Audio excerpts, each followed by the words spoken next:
All right, we are live.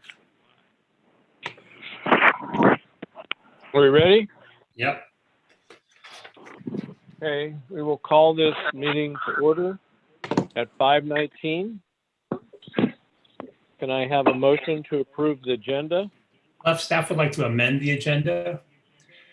Okay. We want to add the student board member reports as well as the RIPSIA report. Okay. And who's going to be doing the RIPSIA report? Jessica Pengel. Okay. She's the vice president. Okay, and I assume both students, Devin and Juliet, are dialed in. We'll find out when we get to that point. Sure. Okay. Can I have an approval for the agenda as amended? So I'll moved. make a motion. Oh, Okay. Carissa making the motion, and Joe, are you seconding it? I'll second. Okay, thank you. All in favor? aye. Aye. I think there was 5 ayes there. We are not scheduled to go to closed session, so we will remain in open session. We have no presentations. Public comment. We have one. We have one, okay. One public comment from Jesse and Juana Saldana, and I will go ahead and read it. Good evening to all members of the board. We hope this email finds you and your families well. My family and I would like to thank you for all the work that has gone into our students' online learning. We understand that we are currently living in a very hard and continuously changing time.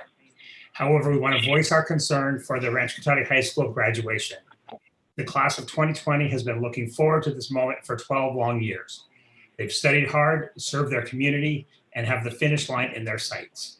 We strongly believe in postponing the graduation to when it's safe to have one rather than canceling it altogether.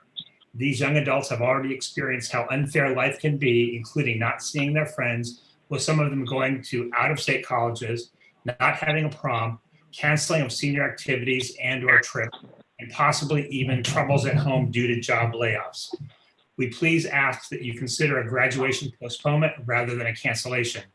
Our seniors deserve one light at the end of the tunnel, and a graduation ceremony would provide just that. Thank you for your time and consideration. We hope you can give our class of 2020 well-deserved recognition. Kind regards, Jesse and Juana Saldana. Great, thank you. Any other public comments? We've not received any others. Okay. So we'll go to 7, communications, receipt of official correspondence. So we have a letter from the Sonoma County Office of Education.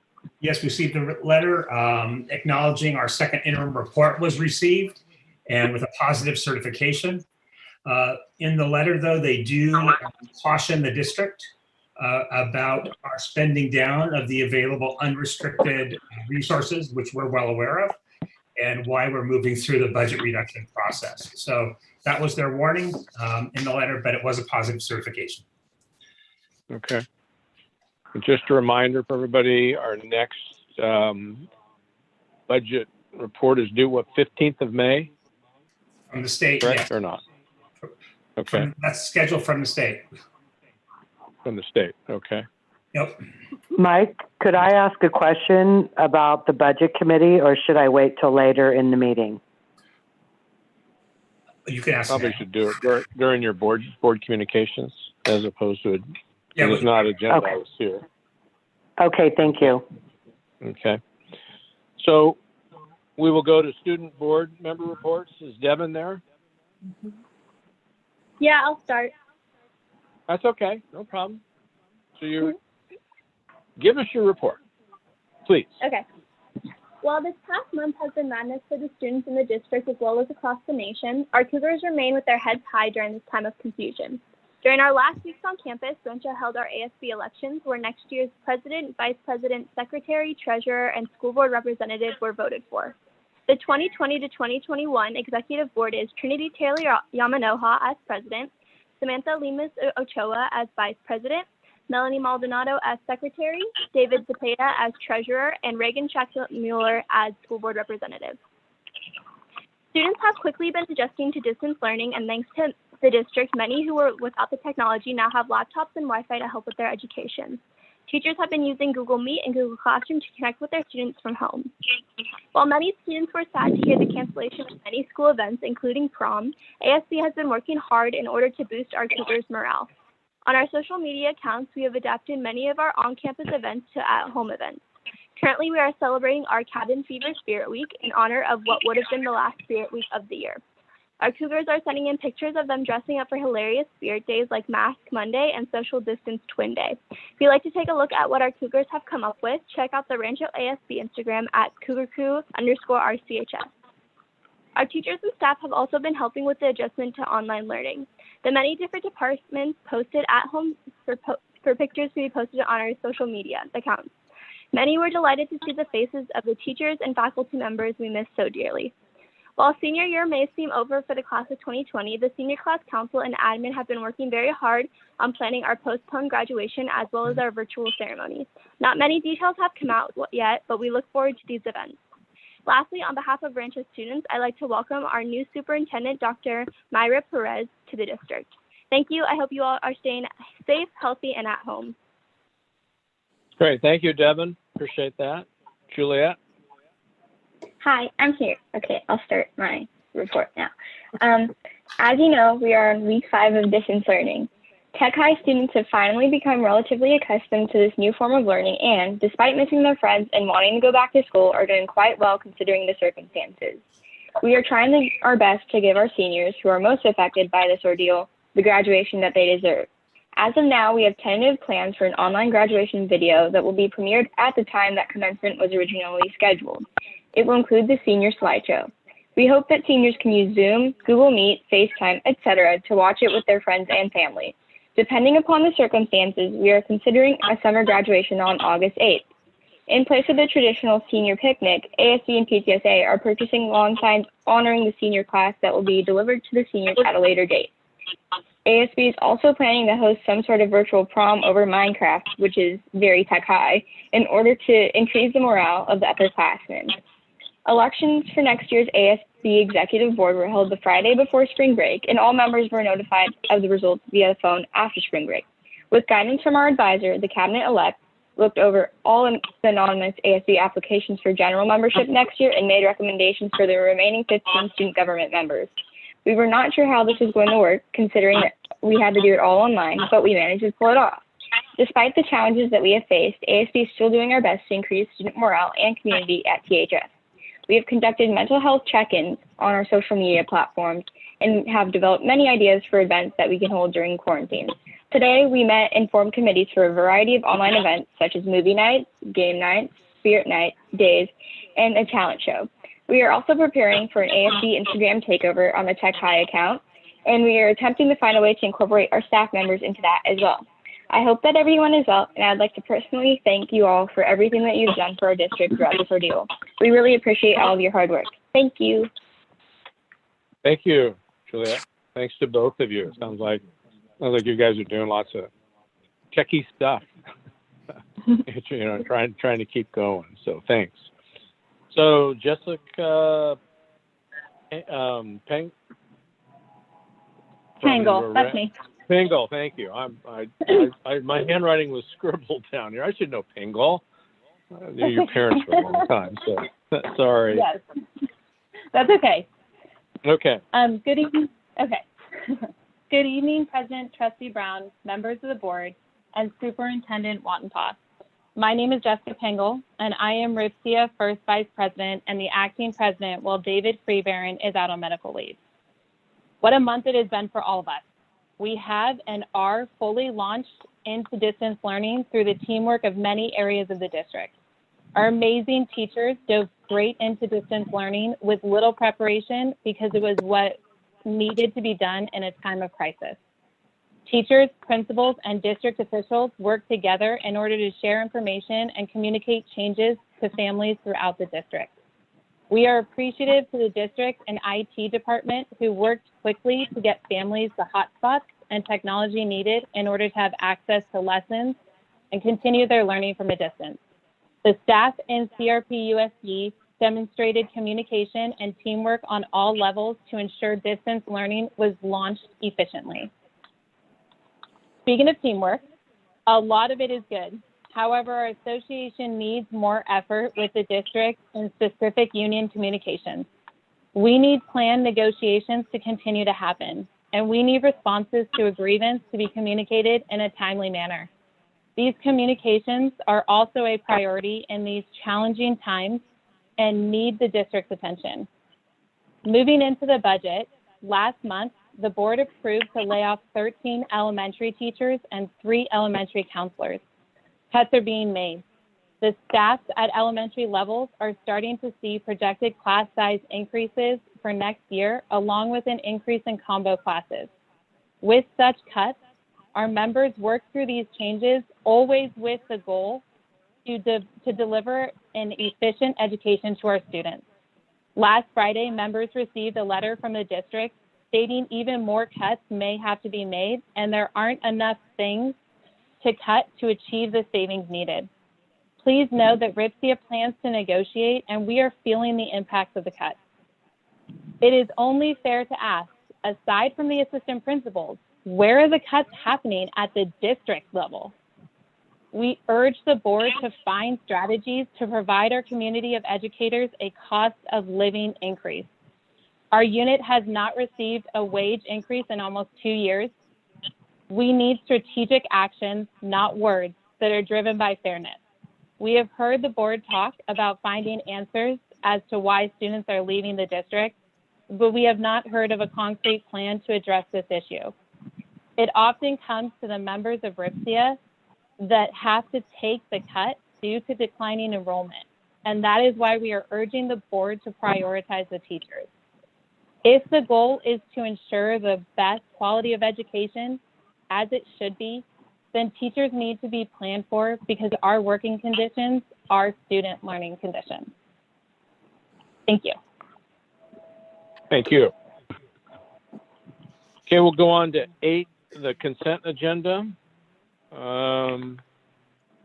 So do I have a motion to approve the consent agenda? So moved. Okay, can I have a second? I'll second. Thank you. All in favor? Aye. Aye. Motion carries 5-0. Then we will go on to 9, business and operation services. So A, approval of the guaranteed maximum price for Evergreen Elementary School multi-use building project. So who's got that? Is Josh or Mike? Or Robert, I'll take it. Robert. And tag team with Josh here. Good evening, board. Great. Hope you're all doing well. On January 22nd, the Facilities Committee met and we recommended moving forward with Evergreen multi-use building addition project. At the February 4th meeting, the board agreed with the recommendation and directed staff to bring an amendment to the contract specifying the guaranteed maximum price for increment 2 for approval. Last week on April 15th, the Facilities Committee met and we met to discuss and review the guaranteed maximum price for increment 2 and agreed with the staff's with our recommendation to pull the old multipurpose room conversion out of the scope of the project and move forward with the addition of the new multipurpose room. So we will be doing basically the conversion of the old multipurpose room will be done in-house to save $10. You have documents with that attached. They have been reviewed with the Facilities Committee. Part of our meeting last week also was to review the budget and to ensure that we have available cash to move forward with this project, as well as the other 2 items that the board will be reviewing tonight. And Robert? Yes. Robert, just to be clear, we're talking about the bond budget, not the general budget. That's correct. This was all Okay. facilities related, and so it is out of the bond funds, and that's what we reviewed to ensure we have adequate funding to move forward. Okay, thank you. Thank you for that clarification. So any questions? And we were able to keep this, we were able to keep this So you guys had said that one area went up in the GMP, which is why we had to pull that piece out and do it in-house, or we would have gone over what we had initially talked about. Is that correct? Yes. Okay, that is thank you. correct. The information, this is a project that's been basically on the schedule from February 2018. So as we went back in and did the GMP, obviously the prices have increased. Okay. So when you say do part of it in a house, is that still paid with bond money, or is that paid with developer money for out of how where's the revenue come for that? It will be paid. Under. I'm sorry. Yeah, we're all talking the bond funds with this, and in addition, we will be using existing developer fees to offset some of that cost. So it's going to be a combination of both of those funds for the in-house as well as the work that's going to be done by Wright Contracting. So the GMP is about 10 million nine about, and then I think Josh has estimated in 12 million in change, which includes a little bit of a cushion just in case, and also the in-house work of the flooring, our painting, and then we're going to sub electrical and flooring. Is that correct? Yes, that's correct. Okay, because I just know the other 3 board members weren't there, so I just wanted to be sure that they had the same information that Joe and I got. Yeah, so the guarantee maximum price is for the construction part of it, which is $10.55 million. And then you have your soft costs, which are architect fees, special inspector, inspector of record, geotechnical engineer.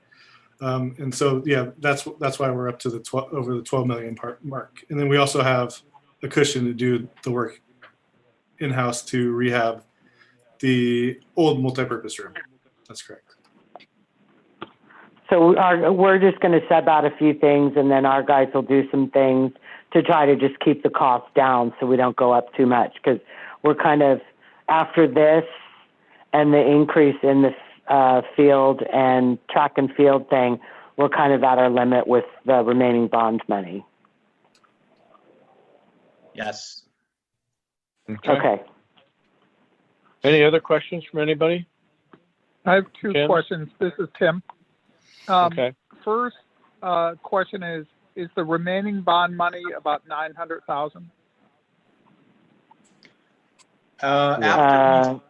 After we've set us took into account the current balance that we have, in addition to outstanding payments that are owed, and on continuing to pay for projects that are completed. We haven't got all the final bills on that. In addition to setting money aside for, we're setting money aside for Evergreen project, for the Rancho field replacement. We have money set aside for technology through 23-24, the Rancho high school security cameras, and some deferred maintenance. So we're keeping money set aside for that. And we're estimating balance to be about $670,000. But we do know we're going to continue to get interest and continue to get developer fees. We're only using current year estimates in our numbers. Okay, thanks, Robert. And then the second question is, are there any restrictions on construction personnel because of the pandemic? Do you want me to answer that?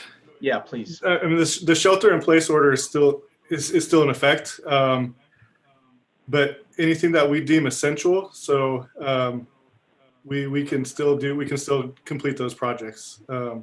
Obviously, we'll work with the contractor and their safety plan to make sure that they use the proper protocols, make sure that they're asking all their employees the questions in the morning about if they've been exposed, if they have a fever, if they have a cough, things of that nature. But we will be, as long as they're considered essential, which the projects will be, we'll still be able to commence with construction. And they're not limiting the number of personnel who can be on site at any given time? They're not imposing numbers limits on employees?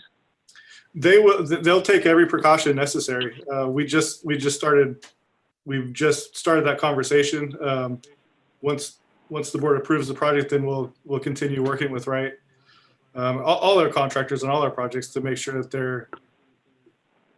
they're staggering employees. They've been talking about staggering shifts, and keeping as few trades as possible on the job site at a time. Yeah. Okay, thanks, Josh. You're welcome. They're well aware of the current shelter-in-place restrictions, and obviously, if those are reduced or lessened, then they'll be able to adjust accordingly.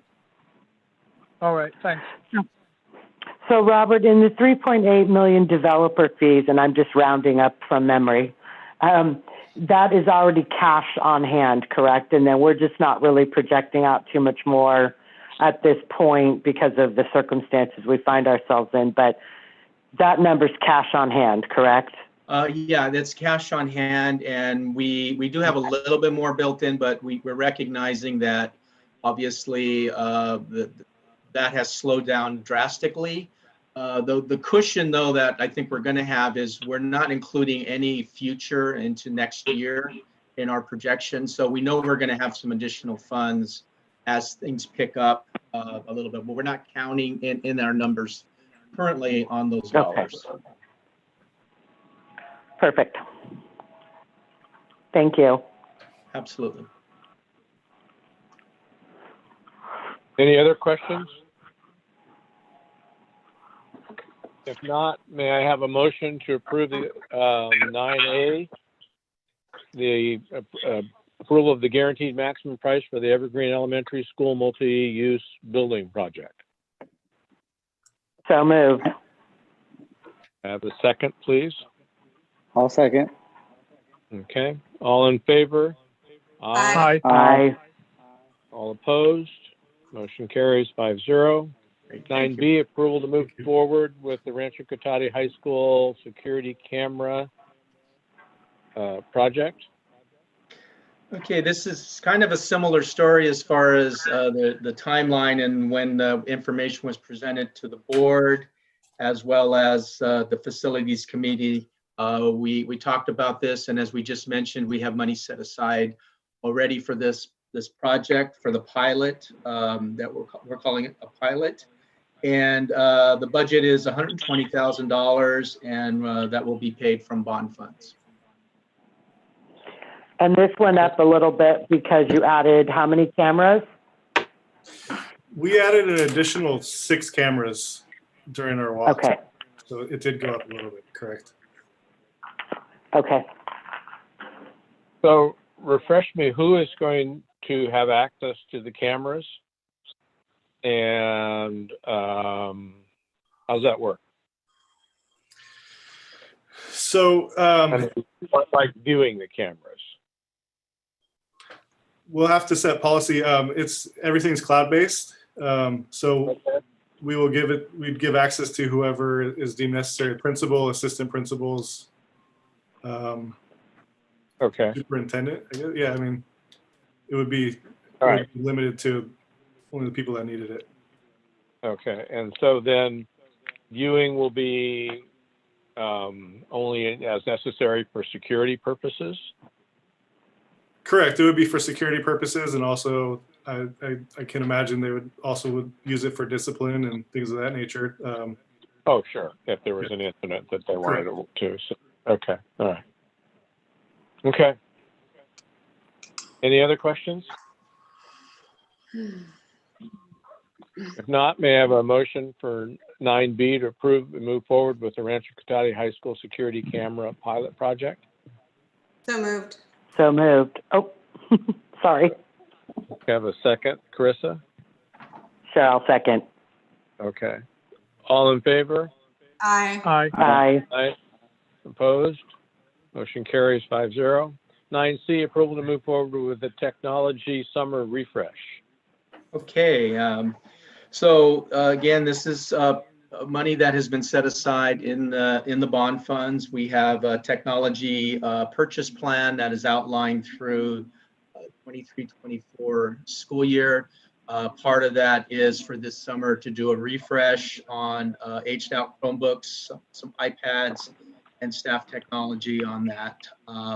So basically, we're presenting the quotes to you for approval, and this in order for us to allow enough time for IT to receive the items and get them set up, assuming we're going to have students back next year or at the beginning of the year. Okay, questions? So this is,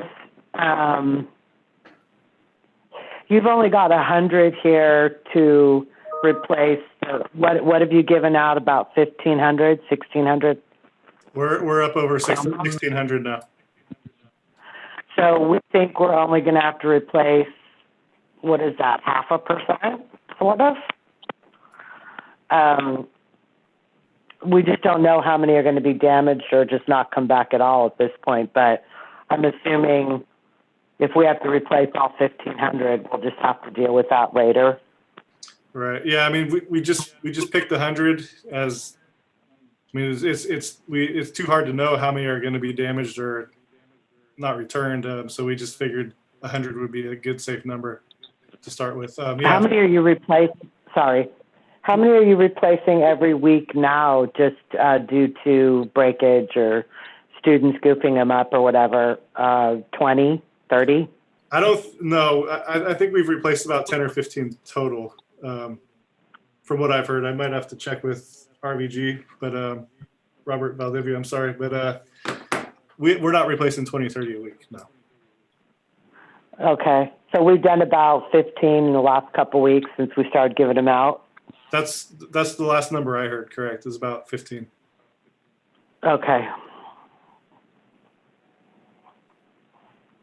Right, any other questions? If not, can I have a motion to approve 9C with the technology summer refresh? So moved. Okay, have a second? I'll second. Okay, all in favor? Aye. Aye. Opposed, motion carries 5-0. So I Board just got a services. text, it was 10. It's 10 total is what we replaced so far, sorry. I just got Okay, confirmation, it was 10. Yeah. thank you. Sorry for interrupting. Hey, no problem, no problem. 10A, board services, fiscal update and planning. Okay, you have the normal item there that we have. You have the updated enrollment report for March, and there is a decline of 15 students, but that was part of some more of the Rancho kids graduating early on that. The next item on there is the budget summary report, and that's not a lot of change on that. We continue to show positive plus on that, but reminding the board that that was due to about $1 million in one-time dollars that came in this year. Otherwise, we'd still be in an operating deficit on that. On the 2021 budget, we don't have a lot of information. As was mentioned earlier, the May revision will be released on May 14th. And that is going to be a very important date for us and all school districts. Our second interim was based on assumptions at that time with a much better economy and with anticipation of getting some additional dollars in from the state. I think all bets are off now, and we're kind of waiting now to see what the state's going to do with the budget for next year. We're hoping it's not too far off from what we assumed at second interim, but we're really at this point, we don't know exactly what that's going to look like. So again, May 14th will be the big date for us, and obviously information will be going out to the board as soon as we start getting some of that. I just want to add a little bit to what Robert just said. I think that one of the other things that we continue to hear is that with the postponement of property taxes and those kinds of things in some counties, the state may not know what their revenues are until July. And so that may signal for us some amendment to our budget, but we won't know until then. But we may be looking at making some revisions as soon as school starts. Okay,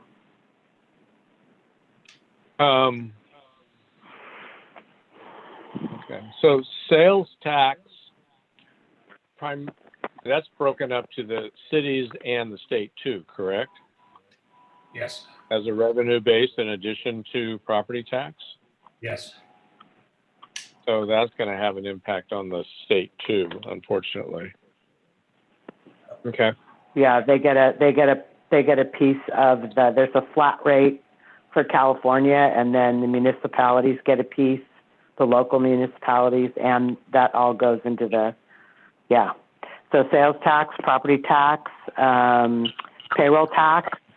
So these are all things that they have allowed businesses to kick the can down the road. And it could get pretty ugly if the can that gets kicked is a bunch of those businesses close and can't come back. They're not going to be able to meet the obligation, even if it's 90 days from now. They just won't have the money. So it's not going to be pretty.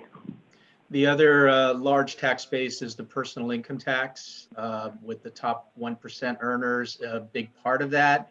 And obviously with the volatility and with the stock market, that will have an impact on personal income tax also. Yeah, and then they've kicked that can down to July 15th too. So that revenue is not going to be coming in either right now. Yeah, I think we're going to be in for a lot of uncertainty. Hopefully we get a little bit more clarity on May 15th, but as Dr. Wattenpaul mentioned, that we're probably going to continue to be in flux even into next school year. Yeah. Great news.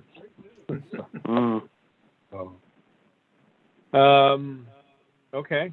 Anything else? That's all I have for the 10A item. Okay. So we'll go to 10B, Resolution 1920-18, appreciation of Roanoke Park, Cotati Roanoke Park Unified School District employees. Yes, typically at this time of year, we bring forward to the board resolutions to recognize California Day of the Teacher, as well as Classified School Employees Week, which both occur in May. And given what our staff has done, their Herculean efforts to really make this situation work, we wanted to recognize that in the resolution and recognize all of our employees, not just our teachers, not just our classified staff, but really every single person that works for the district, because each one has contributed to our addressing this pandemic and have really come through in the best interest of kids and families. So questions from anybody? I agree, and I want to thank the IT department for standing out there handing out laptops for 2 days on and off, and taking apart those carts. And I think you guys really worked your butts off, and I am really appreciative. I know the families of people who got a Chromebook are really appreciative that their students are able to log in and give their best effort. It's nothing like this has been done before, so I think we've done a pretty good job in just the few weeks we've been doing it. So thank you to everybody. Thanks to everybody too. This is last, thanks to the cafeteria people that stepped up, and they're having to, be out there more exposed than, or just like the IT people when they hand their stuff out, on a weekly basis, handing out food to those people those students that need it. So, and thanks to all the administrative staff, thanks to the teachers. This is an unprecedented time. And we're trying to have to reinvent the whole education process in a month.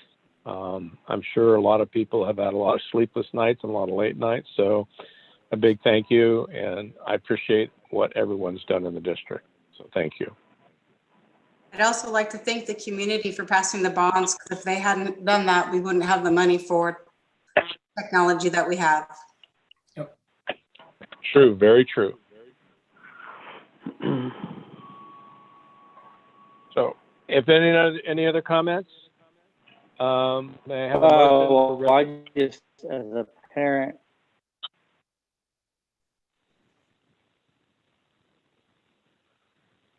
Hello? I lost you guys for a second. Yeah, anyways, as a parent, I just want to say thanks. It was super nice to be able to get a Chromebook because Maddie and Anthony both had meetings going at the same time. And it was nice to go there, and it was well organized. They had X's, so everyone, knew to cut a distance. Line was super, super long when I went, but it moved really fast, and it's pretty impressive. So I want to say thank you. Super, thanks. Any more comments before we ask for a motion? If not, may I have a motion for Resolution 1920-18, appreciation of Cotty Roner Park Unified School District employees. So moved. Can I have a second? I'll second. Thank you. Roll call? Yes. Trustee Brown? Yes. Trustee Chimino? Yes. Trustee Gillis? Yes. Trustee Non? Yes. Trustee Wilchermood? Yes. Super. Thank you. Motion carries 5-0. We'll go to 11A, board member reports. So who wants to go first? Don't all be back. I'll go first. Okay. I'll go first. My question, Mr. Mike, when do we anticipate, if any, about the budget committee getting some information? I know in some confidential emails to the board, you've mentioned some things. So is there a way that we could get some information on what more of the thinking is going to go into that 1.6 million? I know that's a moving target at this point. I would hazard to guess it's going to stay the same, or I guess it could go either way. I would think that the deficit might get a wee bit worse, but do we have an idea of when the board could be apprised of just where we're looking to make cuts, anything? Sure. So I talked with the board president about the budget advisory committee, and given the logistical things, we believe that was going to be too difficult to continue, but we are going to provide information out to them so they can provide any additional ideas or suggestions back to us. Over the past week, staff has been looking at how do we reach that number of $1.6 million. And we are in the process, and we will be sharing that information, I would anticipate, by the beginning of next week. Okay, perfect. Thank you. That's all I had. Thank you. Okay. Tim? Yes, thanks. Almost every scientist I've heard has said that this virus, even if it dies down over the summer or whenever, is going to probably come back in the fall. And so there's at least a possibility of more shelter in place happening in the future. And I know some schools and districts around the country, particularly Oregon, I heard the governor saying that they are looking at ramping up a hybrid model of distance learning combined with classroom learning. And I was just wondering, Mike, if that's something that we're looking at. Thanks. Well, your timing couldn't be more perfect. Tomorrow we begin having conference calls with all the Sonoma County superintendents and districts, talking about what it will take to gear up regardless of whenever the time is and what the circumstances will be when we need to gear up. So we're looking at the basic logistics about what will be in place at that point in time in terms of what will the social distancing guidelines be? How does that impact a regular classroom? How does that impact how we do school? And so I think we are going to have to look at some type of hybrid in collaboration with our teachers, our classified staff, our parents, community, what that looks like. At this point, there's a long list. I think it's 3 pages long of things that we're going to be talking about or begin talking about tomorrow. And some kind of hybrid is one of the items that we're going to look at. So again, we know that it will be here before we know it, and we need to start the planning. And so that will commence tomorrow. Thank you. So, there's hundreds of questions on that, but I guess I'll just wait until you go through your many pages as opposed to trying to answer those or question those of how that's going to work and logistically and so that is a huge Yeah. thing Right now, to go forward. there's so many questions, and as we all know, the information changes on a regular basis, and so we just want to be thoughtful and not be caught not having anything ready. Okay. All right. So Jennifer? I just, my questions really are more regarding our graduating seniors and what is going on with, I'm hearing August 8th, August 7th. I've heard through the grapevine as well that our football field is going to be closed. So possibly having graduation somewhere else for Rancho. I just wondered if the Green Music Center has been looked into utilizing the back lawn like they do for Sonoma State graduations. I wondered if there was something that we can do in conjunction with the city of Roanoke Park, if we could have a parade throughout the entire city for the graduating seniors in their cars, like do a car parade kind of deal. So both of the high school principals, both Tech High and Rancho County High School, have been meeting with their constituent groups, teachers, parents, kids, about the upcoming activities. Both schools are planning on doing some type of a virtual graduation. It may look different at both schools, but they're looking at, is there a way for kids to come with their family, get their diploma in their cap and gown, get their picture taken, and that could be broadcast to families that aren't in the area. That's one way they're looking at doing it. Tech High is looking at August the 8th as an in-person graduation. Rancho County is looking at August the 7th as an in-person with a backup date in December when kids might be back from college for winter break. Julie, if anything you want to add about conversations you've had? Nope, that's great. That's pretty much kind of what everybody's looking at. Everybody's talking about graduation right now, and appreciate both Lewis and Dawn really stepping up and talking to the students and really getting feedback. So we're here, we're going to assist them, and we're going to honor our students as best as we possibly can.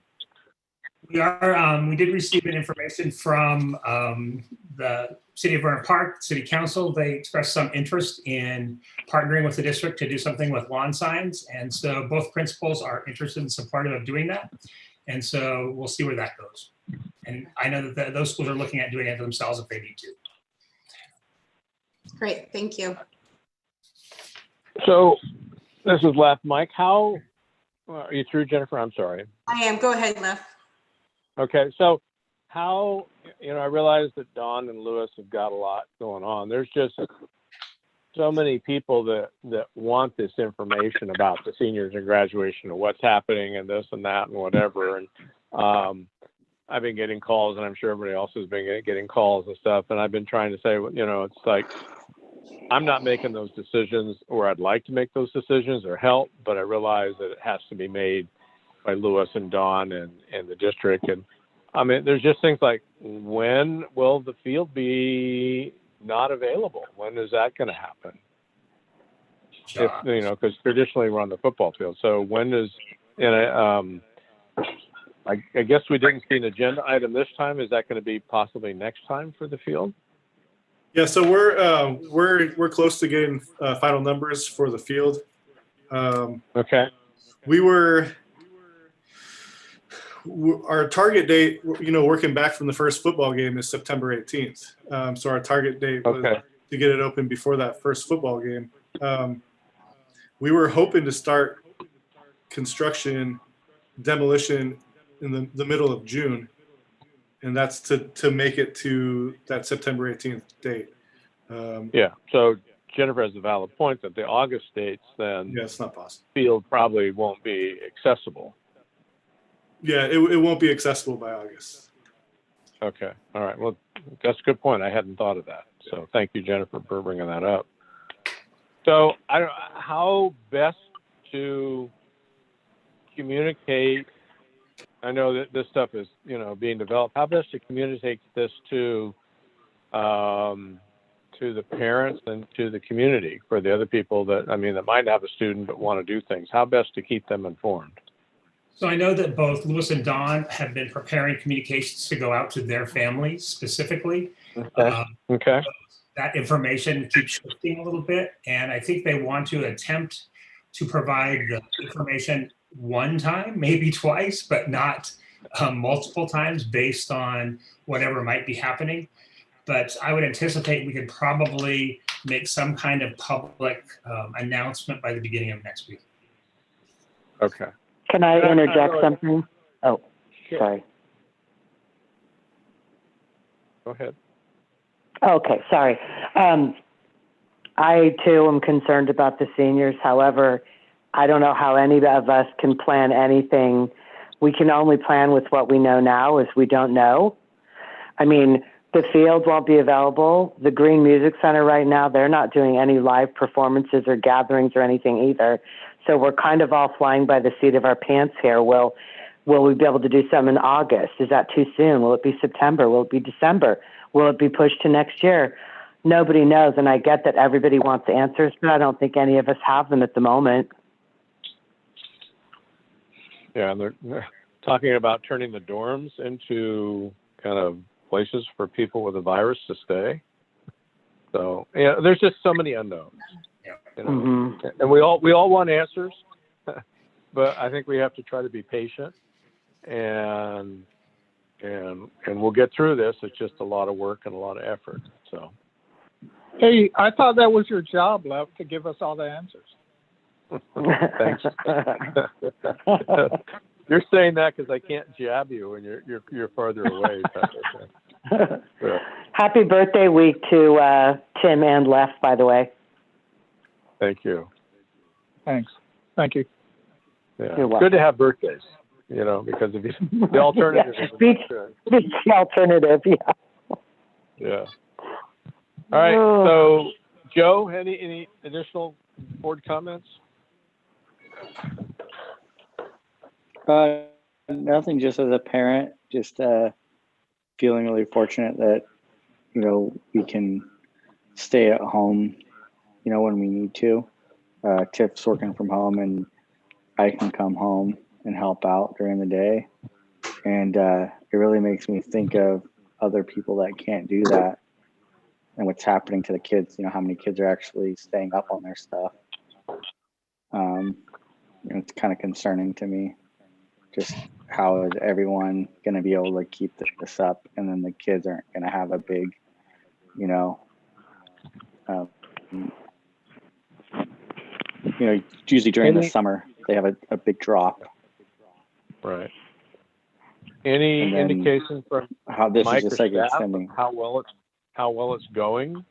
I mean, for participation, are we missing a group because of the students don't have support, or is it too soon to tell that? I mean, I think that we had some outliers in terms of students and families that hadn't contacted us and have recently.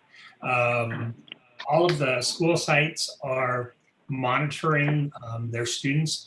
They're taking attendance on a weekly basis, basically to see who's participating and who's not, and then doing follow-up calls or emails to those families or students that we haven't heard from to find out what the circumstances are and if there's anything that we can do to support those kids. And at this point, it's being handled at the site level. Other than distributing additional Chromebooks if they need it. So there's quite a bit of feedback going on. Is that everyone hearing that? Yep. Yeah. All right. So sounds like we're running out of time on the timer or something. There it goes. There, All right. So everyone hear what Mike was saying? no, I didn't hear it because that Sure. giant pinwheel. So we believe that we have a pretty good rate of students participating at the various school sites. For those students or families that are not, we are reaching out to those families to find out what we can do to assist them. If there's something specific that's not allowing them to access what's being offered. I think that our teachers have done a phenomenal job of shifting the way they teach, and I think they get better at it every single day. We are in week 5 of doing this, and in my head, that's about halfway since we have about 5 weeks left in the school year. But we do have kids participating, we do have teachers doing what they need to do, and we're monitoring the attendance just so that we have some record that if we're asked for it, we could provide it. And we're getting good results from that. Yeah. So if you want to put this in perspective, how long have we been doing the other model? For hundreds of years? And now we're week 5 of a whole new way of trying to educate students is big change. Yep. Okay, any other board member reports or future agenda items? Okay, Mike, we'll turn it over to you for your superintendent report. So in response to the trustee questions, I think I've done the distance response to the pandemic. I'll just mention food service. We continue to serve meals out of three different sites 3 days a week. We did see an uptick last week. We had a day where we did not have enough meals. And so I think that we're seeing a fiscal impact hitting more members of our community, and we're likely to see more people participating in the availability of those grab and go meals. But our staff's been terrific, and they keep doing a fantastic job for the kids. That's about it for that piece. So, go ahead.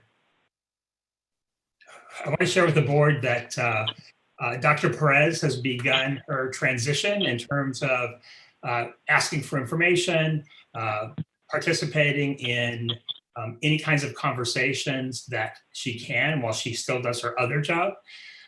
Steve Harrington, the Sonoma County Superintendent, has reached out to her and asked her to join all of the superintendent Zoom meetings, and she's been participating in that. She's begun to meet one-to-one with each of the cabinet members, and that began this week. And she's also interested in figuring out how to begin starting to meet staff and community members.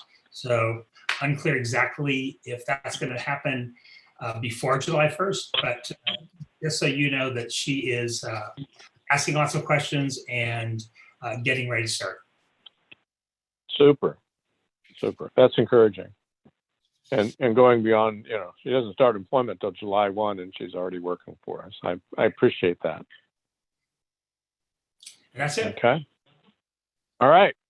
I guess we can adjourn the meeting and thank everybody for dialing in and thank everybody for all their hard work. And we'll get through this. It's just going to be challenging. So thank you. And the meeting is adjourned.